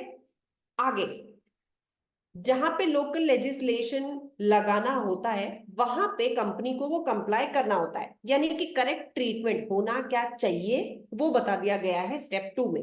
अब स्टेप 3 में क्योंकि डायरेक्टर का रेम्यूनरेशन डिस्क्लोज नहीं किया गया तो ऐसे केस में क्या हो सकता है, क्या ओवरस्टेट हो सकता है, एडिशनल इंफॉर्मेशन इनकम्प्लीट होने की वजह से हो सकता है जो डिस्क्लोजर हो वो भी इनकम्प्लीट आ जाए।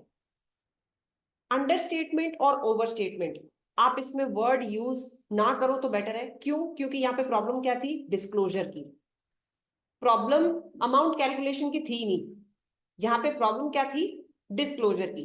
तो डिस्क्लोजर के ऊपर क्या हो सकता है, इनएडिक्वेट डिस्क्लोजर हो सकता है, जिससे हो सकता है that the relevant information is not passing to the user of the financial statements. This is the problem statement. इसका आप रेस्पॉन्स क्या दोगे?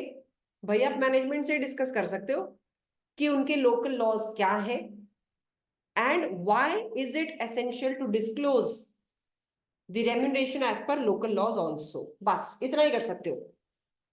अब आ जाते हैं अपन वैशाली के आंसर पे। तो वैशाली ने आंसर जो दिया उसमें फर्स्ट फेज आंसर और स्टेप 1 स्टेप 2 इसके ठीक थे। अब नतीजा, there is a risk that disclosures are inadequate. Vaishali मजा आ गया इसको देख के, bang on, full on full. Review the disclosures and local legislation requirements. Discuss with management if there is any omission of disclosure. Check if the wow girl. What chapter you have read till? Vishali कहाँ तक पढ़ लिया तुमने? Ma'am read 6 तक किया पर video scan chapter को। Good, चलो वेरी गुड। मेरी तरफ से तुम्हारा ये आंसर परफेक्ट था। Ritika, yes ma'am. company has disclosed the statement of remuneration according to IFRS. Perfect, bang on 1 marks. आपने केस सही ब्रीफिंग करी। The company should disclose disclosure considering perfect. Step 2 भी बिल्कुल परफेक्ट बैठा रितिका। होना क्या चाहिए? आप कह रहे हो कि होना चाहिए लोकल लॉस के हिसाब से भी। Non-compliance of the company to local law can indicate misstatements and other risks like legal action. Okay, देखो इसमें रितिका क्या गड़बड़ है। एक मिसस्टेटमेंट का कोई प्रूफ नहीं है, हम किस चीज पे लड़ रहे हैं, सिर्फ डिस्क्लोजर पे। ठीक है, ओके। मिसस्टेटमेंट की बात मत करना। Number 2, legal action is not an audit risk. ये कौन सा रिस्क है? क्या ऑडिटर के ऊपर कुछ आएगा क्या? No ma'am. नहीं, ऑडिट रिस्क नहीं है। ये कौन सा रिस्क है? इसको अपन बिजनेस रिस्क बोलते हैं, बिजनेस को नुकसान होने का रिस्क।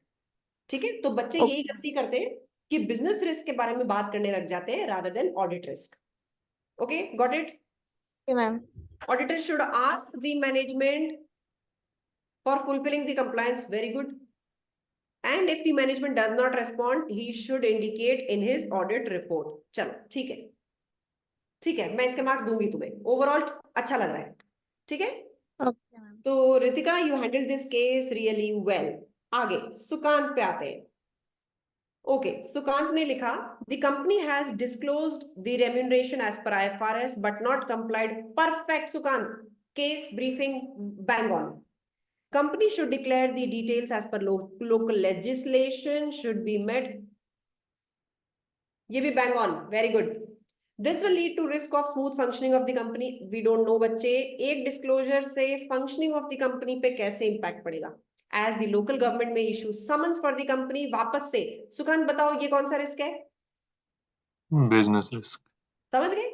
तो बात तुम ठीक बोल रहे हो, लेकिन एक ऑडिटर को इससे कोई मतलब नहीं है। ऑडिटर को क्या मतलब है कि जो इंफॉर्मेशन आएगी लैक ऑफ डिस्क्लोजर की वजह से, that information may not give a true and fair view of the company to the user. बस ठीक है, बाकी वैसे आंसर अच्छा था।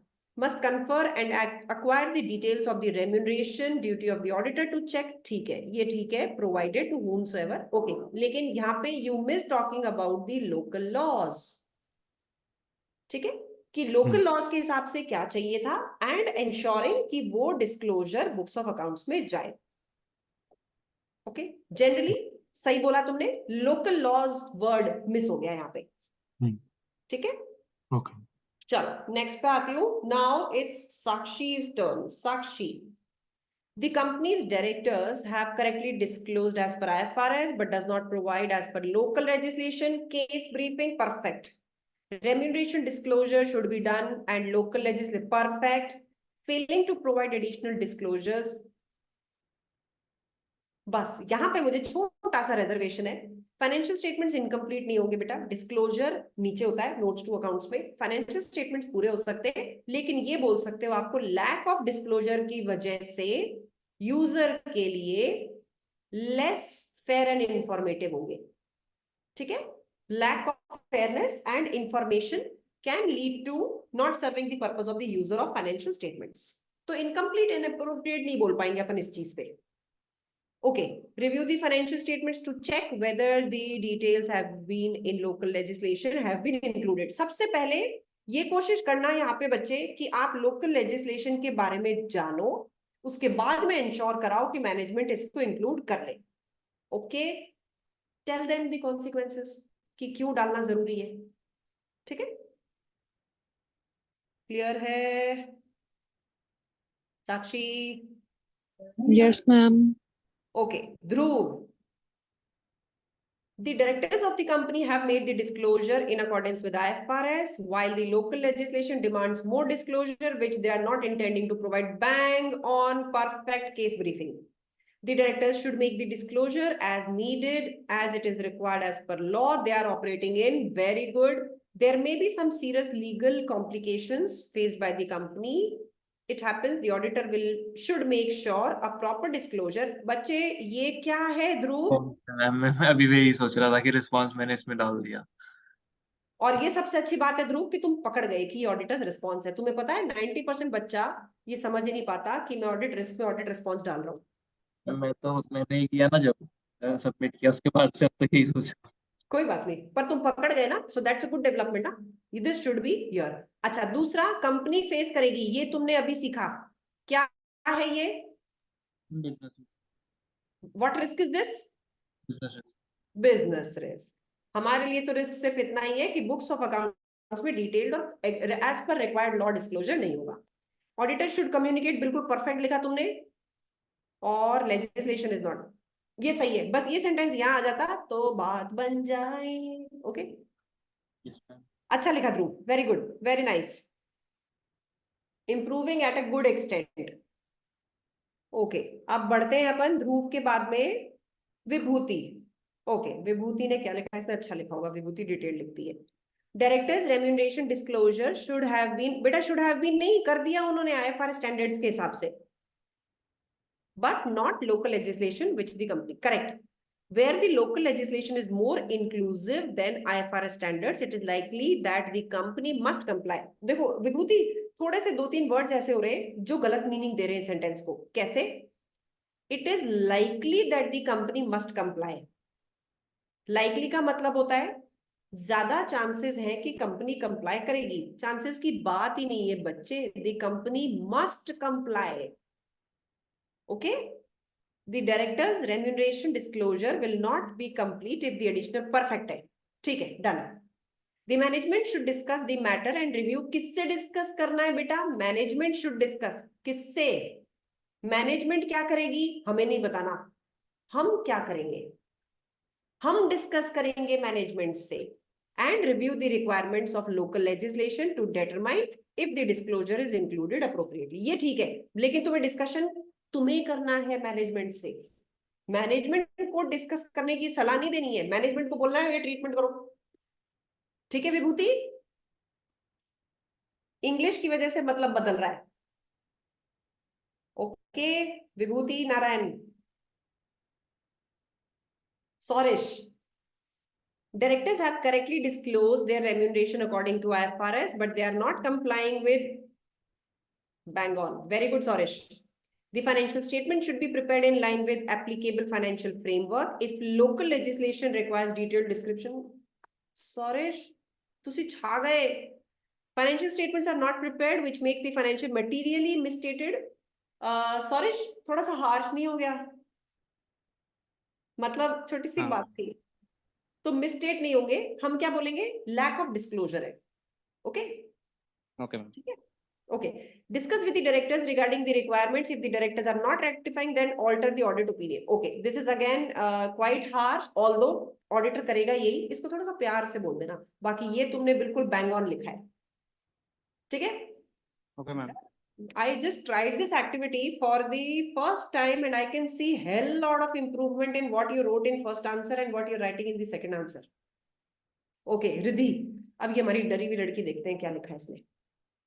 The company directors correctly disclose the remuneration details as per IFRS standards, whereas local legislation requires more disclosures and they do not give additional.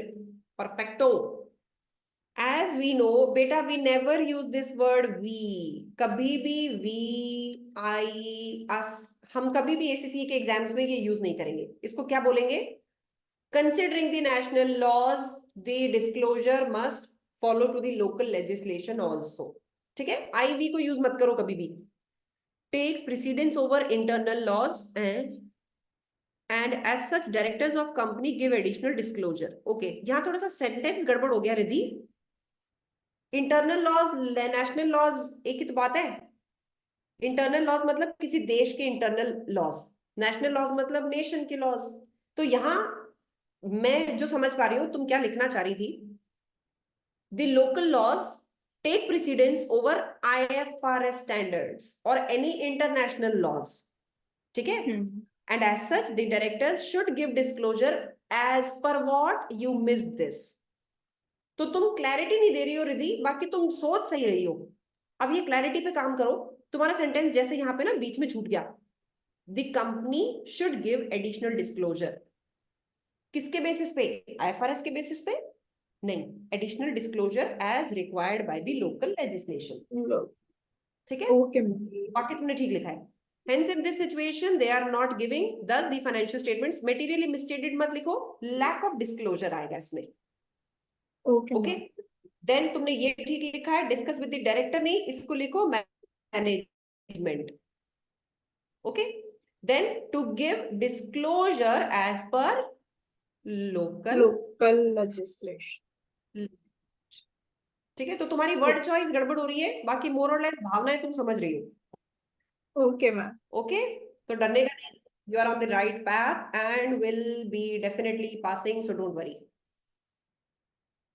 Sushil, directors has disclosed their remuneration as per IFRS standards, but local legislation in the country requires director not intended to do so.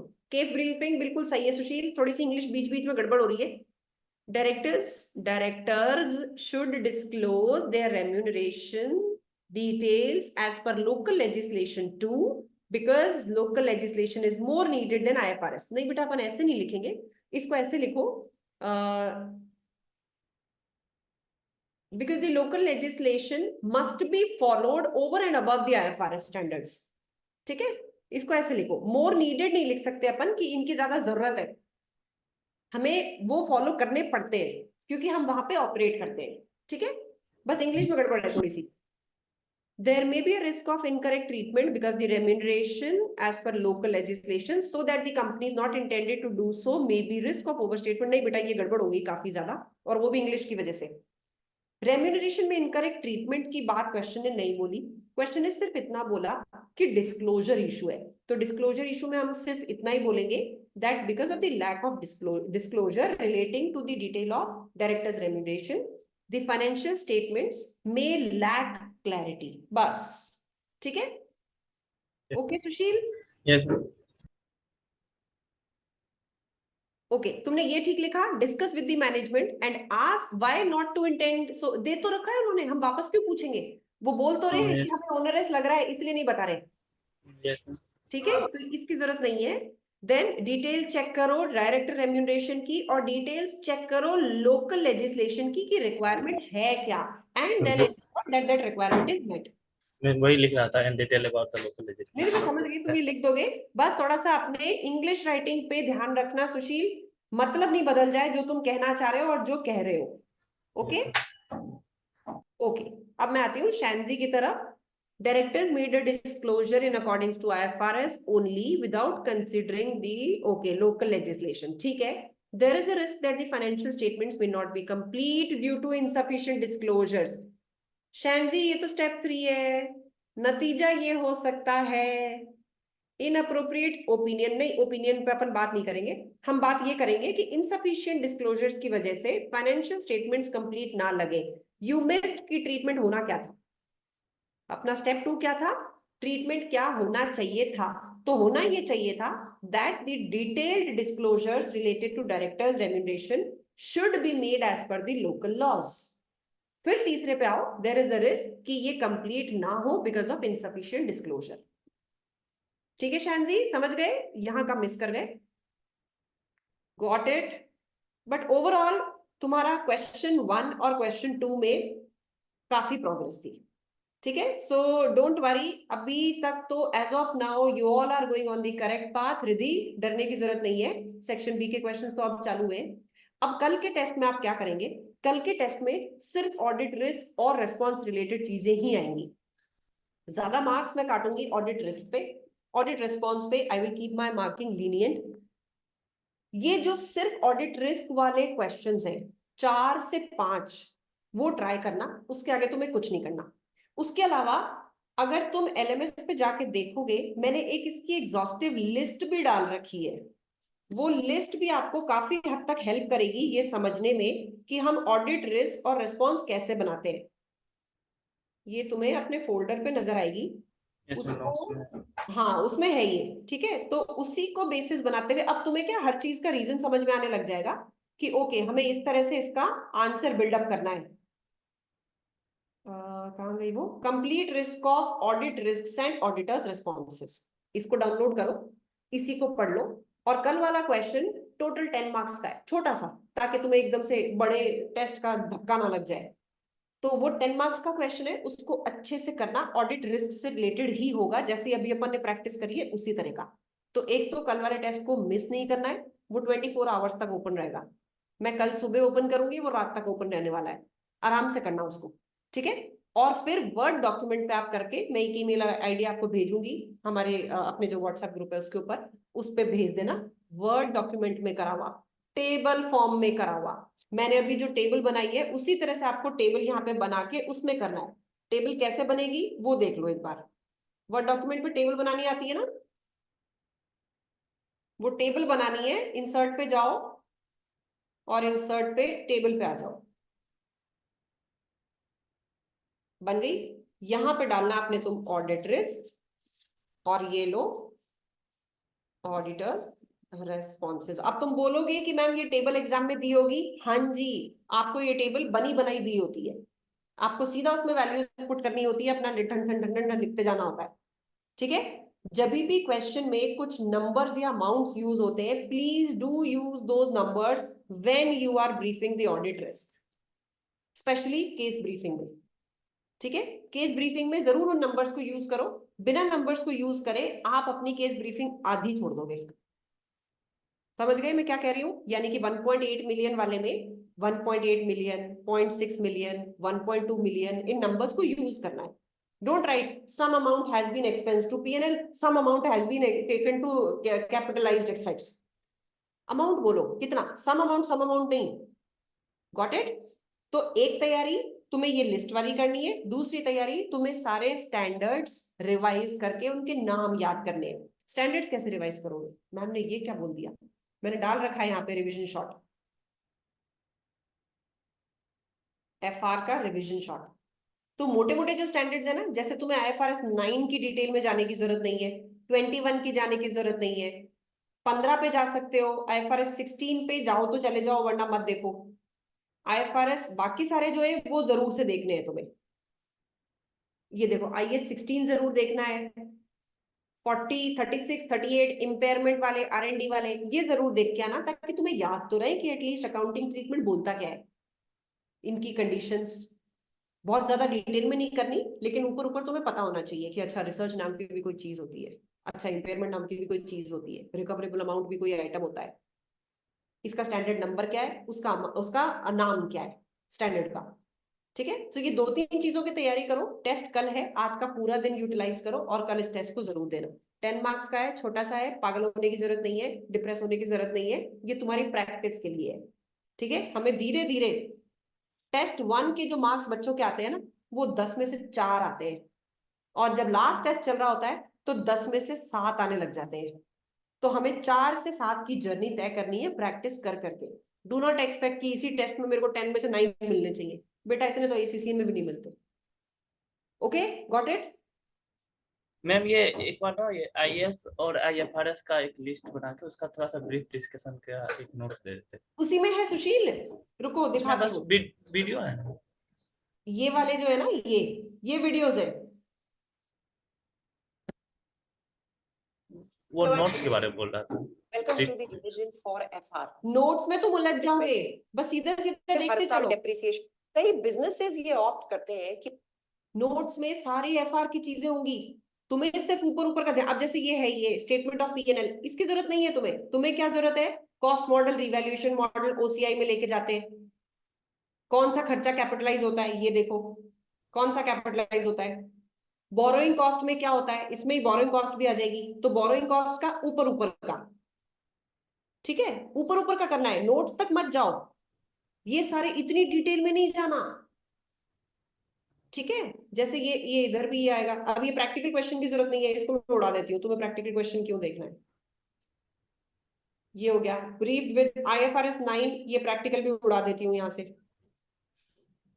IFRS 15 ठीक है, क्योंकि IFRS 15 के कई questions होते हैं। Okay, got it? सिर्फ Yes, ऊपर sir. ऊपर से देखो, इनको बहुत डिटेल में नहीं जाना। तुम्हें आइडियली ये चीज तो देख के वैसे ही पता लग जानी चाहिए। जैसे क्या होगा, इम्पेयरमेंट क्या होता है, कैरिंग अमाउंट और नेट रियलाइजेबल वैल्यू या रिकवरेबल अमाउंट का डिफरेंस, बस ये पता होना चाहिए। रिकवरेबल अमाउंट क्या है वो पता होना चाहिए, बस। ये इतनी कंडीशंस और इन सब की जरूरत नहीं है, ठीक है? ठीक है। ओके, ये करना है तुम्हें। और उसके अलावा यार, ये तुम्हारा सेशन 1 कैसे आ रहा है? अच्छा, मार्च का है। अब इसी जगह पे तुम्हारा आ जाएगा। Okay, Yes, sir. चलिए जी। सो इसकी छोटी छोटी तैयारी करनी है, नाम याद रखना है बस स्टैंडर्ड का। ओके, और फिर भी अगर चाहते हो कि नहीं मैम मेरे ज्ञान के लिए मुझे पीपीटीज भेज दो, मुझे ग्रुप पे डाल देना, मैं एफआर वाली पीपीटीज भेज दूंगी। ओके, अगर अगर किसी को चाहिए कि नहीं मैम मुझे तो मेरी नॉलेज एनहांस करनी है तो करो, I don't mind, I will send you the notes. Okay, yes ma'am. ठीक है। मैम जस्ट वन क्वेश्चन, हम्म। कल के सेशन में सिर्फ ऑडिट रिस्क का क्वेश्चन आने वाला है और it is audit from risk का 1 to बस, 6। हाँ, जो भी अपने प्रैक्टिस करी है उसी से रिलेटेड क्वेश्चन है कल वाले टेस्ट के लिए। There is no question regarding planning, ethics and corporate governance, no, not at all. ठीक है मैम। ठीक है, वो they are easy to handle को आप एक्चुअली। उसका अगर मैं टेस्ट में क्वेश्चन डालूंगी ना, वो बड़ा अनफेयर हो जाएगा। वो तो रटा रटा भी तुम लिख सकते हो, जहां पे तुम्हें ठीक है चीज मैम। जज करनी है अपने वर्ड्स में लिखना पड़ेगा। Better we prepare for that rather than something which can be picked from the notes and just put as it is, क्योंकि श्योर उसमें मैम, कुछ नहीं बिल्ड होता, यहाँ पे बिल्ड होता है। Sure ma'am. ठीक है, तो मैम ये एलएमएस पे आने वाला है या यूट्यूब पे आने वाला है? नहीं, so this will be open on LMS. LMS okay पे मैम। तुम्हारे पास ये आएगा, पर वो बच्चे कई कह रहे थे कि मैम उसका टाइमर घूमता रहता है। मैं वो व्हाट्सएप ग्रुप पे डालूंगी, उस पे ठीक टाइमर ठीक करते हैं। ठीक है मैम, थैंक यू ठीक सो है, मच उस मैम। वाले को मैं तुम्हें शेयर करूंगी, और वो 10 o'clock बाद में, मतलब 10 to 10 शेयर कर दूंगी। And then post 10 I will not accept any of the responses. Sure ma'am, ठीक है, thank you so much ma'am. चलो जी, पढ़ाई कर लो। We'll catch up for the next problem class as scheduled. Okay, bye okay guys, ma'am, bye. Bye bye ma'am.